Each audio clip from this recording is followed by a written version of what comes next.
I designed the sets, basically the background for the play. I tried to come up with what the environment is, how the environment helps to support the storytelling, ultimately the world of the play. So it's sort of describing what that is visually. My inspiration for the set was New York City in the 70s, this sort of bohemian, carefree environment. I sort of loved the idea of the energy of New York City, so I was going for trying to figure out a way to come up with what that meant without doing it in a literal sense. So what we did was we tried to create that energy with like line, the scaffolding that surrounds the set is more of an abstraction. All of the energy, all of the lines, all of the activity that make up New York City. And then their place was sort of just kerplunked into the middle of that space. The materials built in the set, the actual scaffolding came from a construction site. The assistant production manager, he actually went on Craigslist and found hundreds of pieces of scaffolding that we were able to buy. Basically, they want to give the stuff away because it wasn't really usable. So it was concrete covered, really old and distressed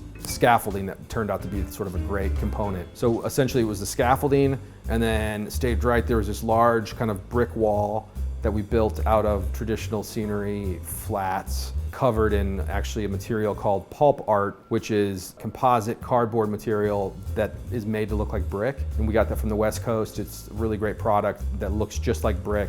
And then with the amazing carpenters and the painters of the Goodman, they were able to kind of put that all into one thing and make the wall look extremely realistic. And then within the set, the actual apartment, the walls are covered in fabric with sort of like an old spackled plaster underneath the fabric, so it kind of looks bumpy like old plaster walls. And then we used all of the moldings and wood oak floor we put down on the floor and tried to make that interior feel as authentic as possible. Both the bathroom sink and the kitchen sink are meant to use real water, so the water comes out of the spigot, there's an actual drain, the water comes down through there. We have a ton of practicals, meaning like light fixtures throughout the set. There's probably 15 different light fixtures that kind of are peppered throughout the set. And they plug into the actual outlets, and the outlets are wired into the light board like they would be. The real complicated thing in this show is the fact that we basically pulled the entire Elbert's stage apart. We pulled the whole floor off of the stage house in order to set the set inside of it. So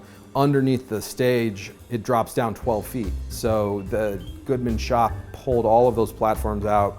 We put our own structure in, and then we left that all exposed so it looked like they were up on the 4th story, and we were able to light the underside of it again to help with the energy of New York City, but it looked like they were sort of floating amongst the buildings because of that.